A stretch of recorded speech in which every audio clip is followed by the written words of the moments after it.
본문 말씀 중심으로 하나님을 아는 지식이라는 주제로 우리가 이어진 시간 말씀 연애 나누겠습니다.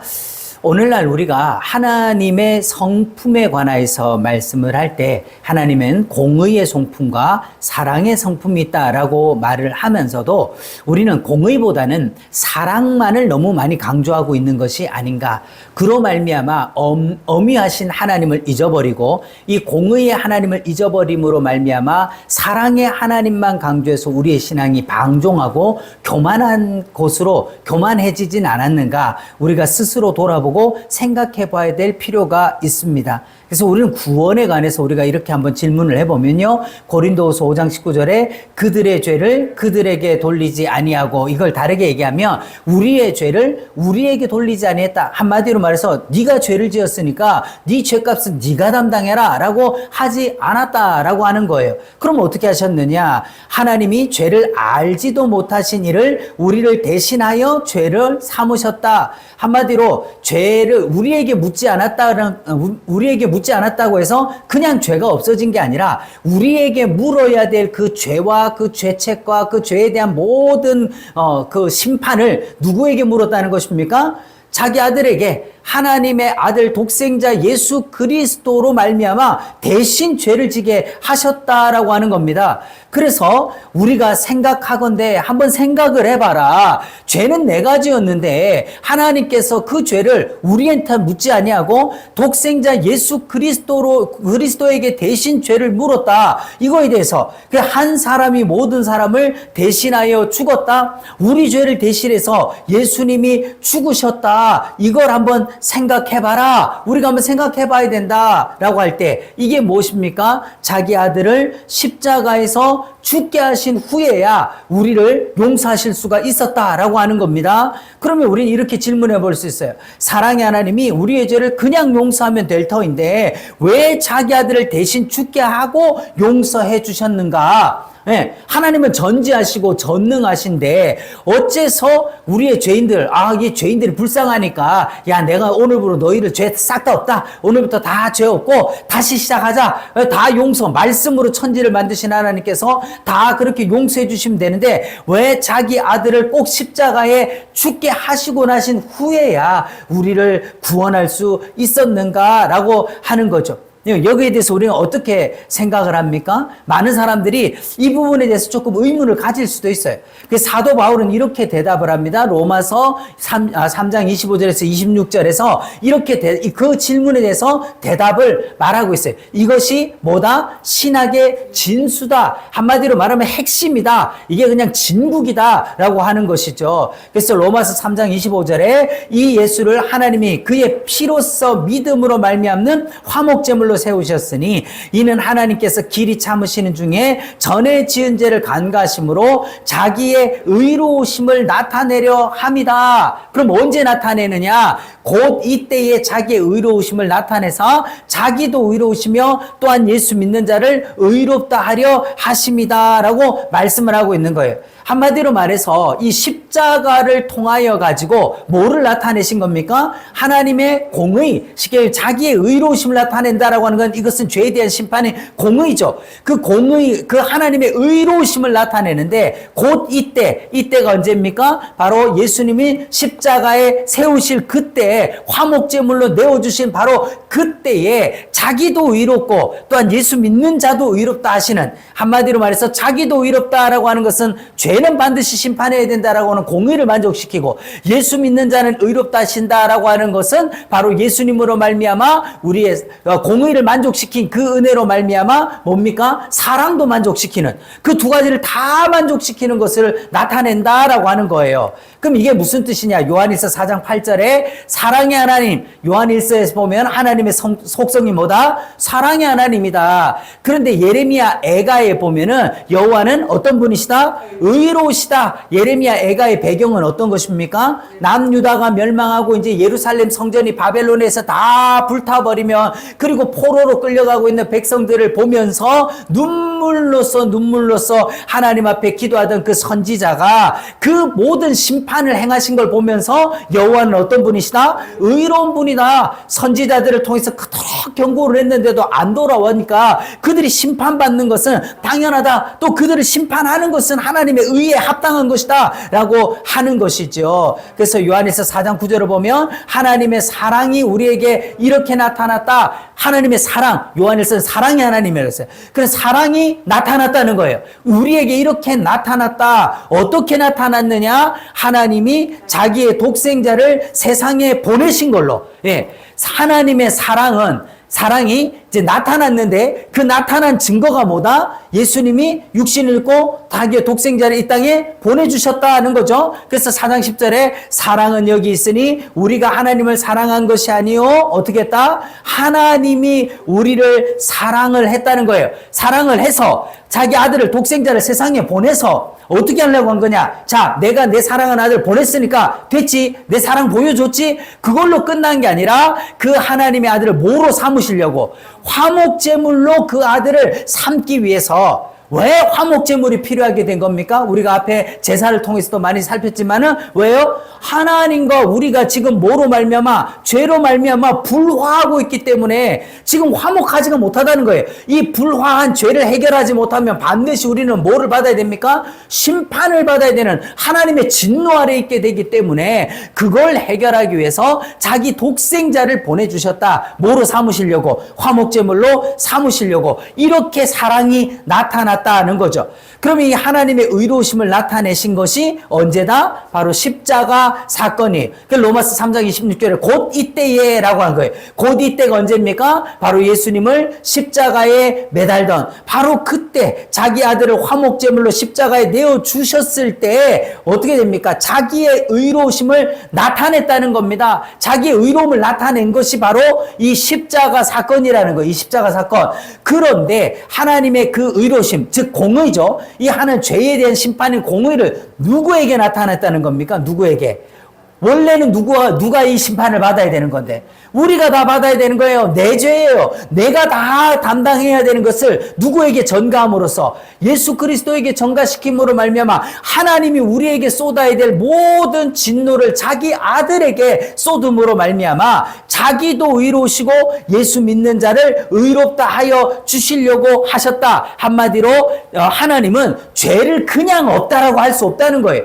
공의의 하나님은 죄는 반드시 심판해야 되기 때문에 그 죄를 아들로 말미암아 대신 담당하게 하고 그 다음에 예수 믿는 자들을 어떻게 하는 겁니까? 우리를 의롭다고 여기죠. 우리를 한마디로 말해서 예수 믿는 자를 의롭다 한다라고 하는 것은 죄인을 구원해 주실 의롭다 칭의를 받게 하여 주셨다라고 하는 것이죠. 하나님께서 나 같은 죄인을 의롭다고 여겨주신 것 그게 뭐냐? 시편에 그의 손이 하는 일은 진실과 뭐다? 정의다라고 하는 겁니다. 한마디로 말해서 이 우리의 죄를 없이 하는 거 그냥 말로 하신 게 아니라 속죄물을 화목제물로 내어주심으로 말미암아 정정당당하게 죄값을 심판을 했고 그리고 하나님께서 우리를 의롭다 해주는 걸 말로만 한 게 아니라 진실되게 해주셨다. 진실과 정의로 떳떳하게 하나님의 공의에 전혀 공의에 손상을 입히지 아니하고 떳떳하게 행하여 주신 것이다 라고 하는 것이죠. 할렐루야. 그래서 이게 너무 중요한 거라는 거예요. 그럼 구약시대의 죄는 어떻게 해결이 됐는가? 로마서 3장 25절에 보면 이는 하나님께서 길이 참으시는 중에 전해진 죄를 간과하고 있었다. 이 간과 길이 참는다라고 하는 것이 안오게라고 하는 건데 무거운 짐을 들고 참고 있다는 거예요. 한마디로 말하면 뭡니까? 구약시대 아담 이후로부터 모든 인류의 범죄를 갖다가 하나님께서 그것을 쌓인 죄를 갖다가 하나님이 들고 계셨다는 거예요. 그걸 들고 그 다음에 간과 보고 넘어가지고 계셨다는 거예요. 언제까지 넘어가는 겁니까? 이 모든 쌓인 죄를 누구에게 대신 짊어지게 할 때까지 예수 그리스도에게로 자기의 독생자 예수 그리스도가 오셔서 십자가에서 그것을 담당할 때까지 하나님이 그 무거운 짐을 짊어지고 계셨다는 거죠. 그리고 어떡합니까? 그리고 그러면 구약 시대에는 많은 제사를 통해서 속죄받은 거 아니냐? 레위기에 보면 속죄제도 있고 속건제도 있고 그다음에 대속죄일도 있고 그런데 그래서 그 제사를 지낼 때마다 소를 잡고 양을 잡아서 그 속죄한 거 아닙니까? 라고 우리가 말할 수가 있죠. 그런데 죄는 사람이 지었는데 소가 죽고 양이 죽는다고 그게 대속이 되겠냐? 등가가 성립하냐 이 말이죠. 안 된다. 그러면 그 구약의 제사는 뭐냐? 바로 예수 그리스도의 피를 우리에게 주실 때까지 뭐 한 것입니까? 상징 그림자로서 예표로서 우리에게 주어진 거예요. 이 피를 너희에게 줄 바로 그분이 올 때까지. 그래서 로마서 3장 25절에 이 예수를 하나님이 그의 피로서 믿음으로 말미암는 뭐로 세웠다? 화목제물로. 구약에서는 짐승의 피로 세웠죠. 그죠? 짐승의 피를 통해 가지고 그것을 예표로 모형으로 세워주셨다면 이제는 아들의 피, 하나님이 그 아들의 피를 통하여 가지고 우리 죄를 사하실 그 화목제물로 세우실 때까지 구약의 제사가 예표로 있었던 거예요. 그래서 창세기 22장 9절에 아브라함이 아들 이삭을 결박하여서 제단에 나무 위에 벌려놓고 어떻게 하려고 그랬어요? 칼로서 그를 죽이려고 내려치려 함과 같이 아들 예수 그리스도를 십자가에서 화목제물로 내어주신 분, 그 화목제물로 세우신 분이 누구십니까? 바로 하나님 우리 아버지신 거죠. 그를 통하여서 어떻게 합니까? 사람이 모든 죄를 온전하게 완결시키고 온전하게 해결하게 해주시는 방법이다. 구약의 모든 제사는 이 십자가를 위한 뭐였다? 모형과 그림자로 주어졌다는 거예요. 예. 그래서 로마서 3장 26절에도 곧 이때에 자기의 의로우심을 나타냈다. 구약의 모든 죄악들을 예수님이 십자가를 지시는 바로 그때 이때 아담으로부터 내려왔던 그 모든 무거운 죄짐을 다 누구에게 짊어지게 해서 예수 그리스도 자기 아들을 땅에 보내서 바로 그 예수님을 화목제물로 세워서 그 예수 그리스도로 말미암아 그 모든 죄를 짊어지게 하심으로써 하나님의 심판을 이뤘다는 것이죠. 27절 보면 그런즉 자랑할 때가 어디냐? 예수님의 십자가를 볼 때 우리가 무슨 공로가 있고 우리가 무슨 의가 있어 우리가 뭔가 대단한 게 있어서 이러쿵 저러쿵 자랑거리가 있을 수 있느냐? 내가 뭐 좀 헌금 좀 했다고 내가 뭐 교회에서 봉사 좀 했다고 내가 어떤 거 했다고 그런 게 우리의 구원에 대한 자랑거리가 될 수가 없다. 있을 수가 없느니라. 무슨 법으로냐? 행위로냐? 아니라 뭐다? 오직 믿음으로 말미암는 것이다. 뭘 믿는 거죠? 바로 예수 그리스도의 십자가로 말미암아 우리가 대속받고 구속 속죄함을 입었다라고 하는 이 그리스도의 십자가로 말미암아 우리가 구원을 받았다는 십자가 복음을 믿음으로 구원을 얻었다라고 하는 것이죠. 그래서 예레미야 9장 24절에도 자랑하는 자는 이것으로 자랑하라라고 하는 거예요. 뭡니까? 자는 뭘 자랑하라는 거예요? 우리를 구원하신 십자가 복음 이거 자랑하라는 거죠. 그래서 나 여호와는 사랑과 정의와 공의를 땅에 행하는 자인 줄을 깨닫게 하려 함이다라고 말씀을 하십니다. 쉽게 얘기해서 이 말이 뭐예요? 하나님께서는 그냥 죄인을 구원하신 게 아니라 자기 아들을 이 땅에 보내사 아들로 말미암아 대신 모든 죄값을 치르게 하시고 그 예수 믿는 자들을 구원하시고자 하는 그 사랑과 정의와 공의를 땅에 행한다. 이것으로 말미암아 떳떳하게 정정당당하게 우리를 구원했다는 것이죠. 그래서 사도 바울은요, 지혜와 계시의 영을 주사 하나님을 알게 하시고 그리스도 예수를 아는 가치식이 가장 고상하기 때문에 뭐 했다 그랬어요? 자기의 모든 자랑들을 배설물같이 다 버려버렸다라고 하는 겁니다. 왜? 그 전까지는 사도 바울은 자랑할 게 많았다는 거예요. 나는 가말리엘 문화에서 수학을 했고 난지 8일 만에 할례 받았고 나는 바리새인 중에 바리새인이고 나는 대유대의 시민권자고 막 자랑할 게 너무 많았는데 그걸로는 뭐가 안 되더라는 거죠? 그걸로는 구원에 이를 수 없었다는 거예요. 사도 바울은 그러면 자기가 구원을 받은 줄 알았는데 알고 보면 십자가 앞에 서보니까 그게 아니더라는 거예요. 그걸로는 아무것도 내 죄악의 터럭 하나도 어떻게 희게 하거나 검게 할 수 없는 거였다. 오직 예수 그리스도의 십자가 외에는 우리가 구원받을 어떤 지식도 능력도 공의도 아무것도 없더라라고 하는 거죠. 그래서 사도 바울은 이 십자가 복음만 자랑하기로 결정했다. 그럼 우리도 어떻게 해야 됩니까? 우리도 그와 마찬가지로 우리도 십자가만 자랑하리라는 거죠.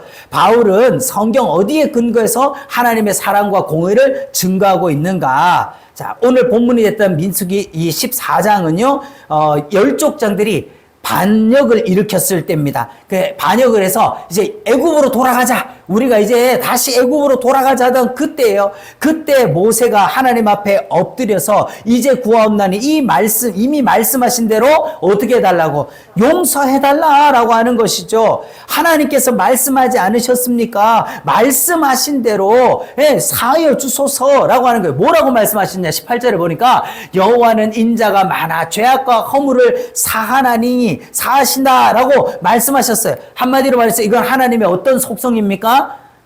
죄악과 허물을 사해 주시는 사랑의 하나님. 하나님은 인자가 많아서 죄악과 허물을 사해 주신다고 하지 않았습니까? 그런데 형벌을 받을 자는 결단코 사하지 아니하고 결단코 사하지 않겠다. 이건 어떤 하나님이시죠? 이건 바로 공의의 하나님을 말씀하고 있는 것이죠. 그러면 이 허물을 사하여 준다는 것과 형벌을 받는 자는 결단코 사하지 않겠다라고 하는 이 사랑과 공의의 하나님의 속성이 충돌할 때 이거 어떻게 할 거냐? 그러면 사랑만 강조하면 하나님의 공의가 손상을 받고 하나님의 공의를 내세우면 한 사람도 살아날 자가 없는 이 비참한 가운데서 이 두 가지를 어떻게 만족시키냐, 어떻게 이걸 해결할 수 있느냐라고 하는 게 구원의 난제인 거죠. 죄인을 구원하실 하나님의 구원 계획의 가장 큰 난제라 이 말이에요. 그러면 하나님은 자신의 성품을 언제 말씀하셨는가? 바로 이스라엘 백성들이 우상, 송아지 우상을 숭배했을 때 했던 말씀이에요.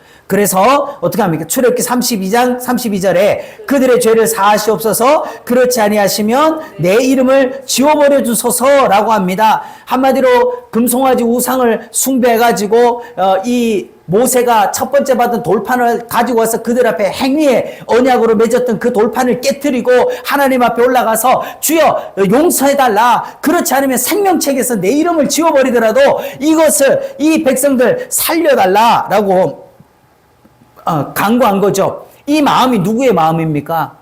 이 마음이 예수 그리스도의 겟세마네 동산에서의 우리를 구원하실 예수 그리스도의 마음과도 같은 것이죠. 그럴 때 하나님께서 32장 14절에 여호와께서 뜻을 돌이키사 말씀하신 화를 그 백성에게 내리지 아니하시니라. 그런데 그냥 내리지 않는 걸로 끝나는 게 아니라 다 용서해 줄게 끝난 게 아니라 그러나 보응할 날에는 그들의 죄를 반드시 보응할 거다. 이 모든 켜켜이 쌓인 죄는 지금은 간과하지만 어떻게 할 거라고요? 보응하는 날이 온다 이 말이에요. 그걸 내가 반드시 그때에 보응하겠다는 겁니다. 지금은 아니지만 반드시 그날에 내가 보응을 하겠다라고 말씀하는 거죠. 이것이 하나님의 공의의 성품입니다. 그렇죠? 공의의 성품이에요. 그러면 시내산에 두 번째 올라갔을 때 출애굽기 34장 6절에 여호와라 여호와라 자비롭고 은혜롭고 노하기를 더디하시고 인자와 진실이 많은 하나님이라. 자, 첫 번째 돌판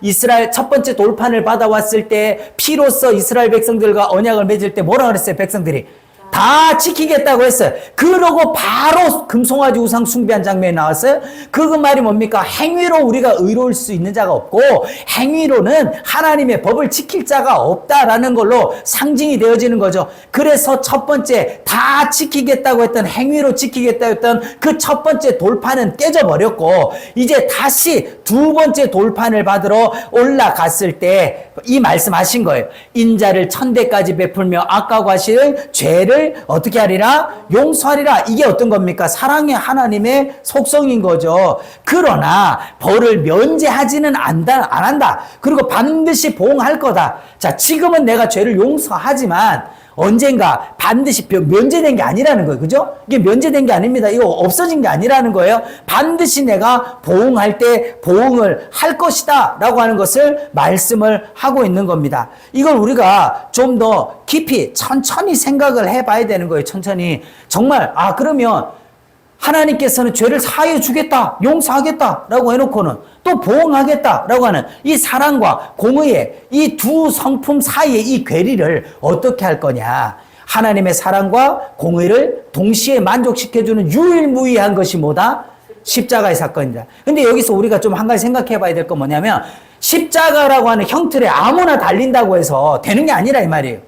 뭐 소위 말하면 오늘날의 자칭 예수라고 말하는 수많은 이단의 교주들이 십자가라는 형틀 가운데서 자기가 달렸다? 뭡니까? 통일교 교주 문선명이는 죽으면서 다 이루었다. 지가 뭔데 다 이루었다. 그러고 아마 죄악의 모든 걸 다 이루었다. 이랬죠. 구원을 이룬 게 아니고 지옥의 아래목에 가 있을 건데, 다 이루었다. 그런다고 해결되냐, 이 말이에요. 아니에요. 오직 유일무이한 예수 그리스도의 십자가만이 하나님의 사랑과 공의를 동시에 만족시킨 유일무이한 사건이다. 그래서 오직 십자가 외에 다른 구원이 있다 없다? 없다는 거예요. 지금이라도 누가 십자가에 퍼포먼스 한다고 해서 되는 일이 아니다 이 말이죠. 출애굽기 34장 7절에 그러나 면제하지 아니하고 보응하는 날에 반드시 내가 어떻게 할 거다? 보응할 거야. 내가 심판할 거야. 그럼 언제냐 이 말이에요. 이 보응하는 날이 언제냐 이 말이죠. 이것 때문에 우리가 두려운 거 아닙니까? 어떻게 보면 구약이 언제 내가 날벼락 맞을지, 언제 내 죄가가 드러나서 내가 죽임을 당할지, 그거 모르는 게 이게 가장 두려운 거 아니에요? 근데 언제냐? 로마서 3장 26절에 곧 이때에 자기의 의로움을 나타냈다. 이때가 언제입니까? 바로 십자가를 지고 예수님 십자가를 지실 때죠. 그 이사야서 53장에서 우리는 다 양 같아서 그릇 행하며 각기 제 길로 갔거늘 여호와께서는 우리 모두의 죄악을 어떻게 했다? 그에게 담당시켰다. 이 담당시키다는 게 뭡니까? 담당. 대신 짊어지게 했다는 거예요. 죄는 누가 지었는데? 죄는 우리가 지었는데 우리가 지은 모든 죄를 누구에게? 예수님에게 대신 짊어지게 했다. 이거를 우리가 이제 구약으로 가서 보면 구약의 모든 속죄 제물들이 죽어가는 과정 속에서 반드시 있어야 되는 게 뭡니까? 죄의 전가. 그래서 레위기 16장의 대속죄를 통하여서 이스라엘 모든 백성들의 일련의 모든 죄를 갖다가 속죄하기 위하여서 그 속죄제에 드려질 염소에게 대제사장이 어떻게 합니까? 백성의 모든 죄를 그에게 안수하여서 전가시키는 장면. 그것이 뭐다? 바로 예수 그리스도께서 우리 모든 죄를 지고 십자가를 지시는 이것으로 이루어지는 것을 보게 하려고, 그걸 깨닫게 하려고 줬는데, 이스라엘 백성들은 예수님이 잡히시던 그날까지 유월절을 지키고 무교절을 지키면서도 그 실체로 오신 예수 그리스도를 어떻게 했다는 겁니까? 못 만났다는 게, 그게 지금까지도 유대인들의 가장 큰 불행이다라는 거죠. 호세아서에서 계시된 하나님의 사랑과 공의를 한번 봅시다. 호세아서에서 2장 19절에 뭐라고 말씀하십니까? 내가 내게 장가들어 영원히 산다. 자, 내가 여기 나는 누굽니까? 하나님. 네게 장가를 든다. 네는 누굽니까? 호세아서를 말한다면 고멜이죠, 고멜. 요거는 호세아서에서 말한다면 내가 아는 호세아고 네가 아는 고멜인데, 영적으로 보면 하나님이 죄인 된 우리들에게 장가들겠다. 그래서 어떻게 하려고요? 영원히 산다. 자, 하나님께서 우리를 구원하시는 가장 큰 이유, 목적 중에 하나가 뭐냐? 하나님과 함께 계시려고. 하나님과 영원히 함께 사는 이거, 바로 태초에 에덴 동산에서 인간이 범죄하기 전에 잠깐 있었던 그 하나님의 영광, 그 하나님과 함께 있었던 그걸 회복시키고자 하시는 건데, 그냥 안 된다. 내가 너에게 장가를 든데 어떻게 하십니까? 어떻게 장가를 들 수 있느냐? 바로 공의와 정의, 은총과 긍휼이 여김을 따라서 내가 장가를 들겠다. 한마디로 공의와 정의, 이게 뭡니까? 하나님의 공의예요. 죄값을 내가 반드시 심판하겠다는 거예요. 네가 가지고 있는 그 모든 죄를 심판한다. 그런데 누구에게 그걸 한다? 내 아들 독생자 예수 그리스도에게 그걸 심판을 하고, 그리고 어떻게 해요? 은총과 긍휼이 여김을 통해 예수 믿는 자를 의롭다 하여 주신다라고 하는 이것을 통하여 가지고 장가를 들겠다라고 하는 것입니다. 그래서 십자가라고 하는 것은 한쪽에는 하나님의 공의, 그리고 한쪽에는 하나님의 사랑이라고 하는 이 두 가지를 동시에 만족시키는 거예요. 구약에서 우리가 제사법을 볼 때 또 하나 중심으로 봐야 되는 게 뭐냐? 속죄와 관련된 것은 반드시 제물이 두 가지라는 거예요. 두 가지. 제물이 두 개가 나와요. 왜? 한 몸으로서 이 두 개를 동시에 만족시킬 물질이 이 땅 가운데 없다 이 말이에요. 그런데 오직 예수 그리스도는 한 몸으로 하나님의 공의와 사랑을 한 몸으로 동시에 단번에 이루어 주셨다. 그리고 장가를 들 때 어떻게 한다? 호세 2장 20절에 진실함으로 내게 장가 들겠다. 몰래 그냥 비밀리에 한 게 아니라 만천하에 공개적으로, 그리고 우리를 자기의 피로 값을 주고 사서 우리를 주의 거룩한 신부로 맞아 들여가지고 만천하에 공개하며 떳떳하게 진실되게 장가들었다는 거예요. 몰래 혼인신 관계 아니다 이 말이죠. 그럼 오늘날 우리는 어떻게 해야 되는가? 그로 말면 내가 여호와를 알리라. 네가 여호와를 알리라. 한마디로 말해서 이렇게 자기 아들을 통하여서 그 십자가로 대속하고 그 구원의 은혜로 우리에게 장가들었다면, 네가 그것을 안다면, 네가 이걸 안다면, 이 십자가 구원의 은혜를 우리가 알았다면 우리 어떻게 해야 되는가? 우리는 어떤 삶을 살아야 되는가? 바로 예수님의 사도 바울처럼 십자가 외에 자랑할 것이 없다. 오직 나의 의는 십자가밖에 없다. 오직 내 신랑 예수 그리스도로 말미암아 얻은 이 황홀한 구원을 우리가 자랑하고 선전하고 우리가 이것을 전파하며 살아가는 성도의 삶을, 신부의 삶을 사는 것이 마땅하지 않는가? 사랑하는 성도 여러분, 오늘 우리가 하나님의 사랑의 하나님이세요. 그런데 그 사랑을 주기 위해서는 반드시 하나님의 공의가 만족돼야 된다라고 하는 거. 그런데 그 공의는 절대로 우리의 행위를 가지고, 우리의 노력이나 자랑 가지고 만족될 수가 없다. 그래서 누구를 보내셨느냐? 하나님께서는 자기 아들을 보내서 뭐로 세우셨다고요? 화목제물로 세워서 하나님과 우리 사이에 원수된 담을 헐어버리고, 그리고 나서 바로 그 하나님의 사랑으로 우리에게 장가들어 우리를 그리스도의 신부로 맞아주시고 거룩하게 구원해 주셨다라고 하는 이 은혜를 가지고 날마다 승리하며 살아가는 저와 여러분 되기를 예수님의 이름으로 축복합니다. 기도하겠습니다.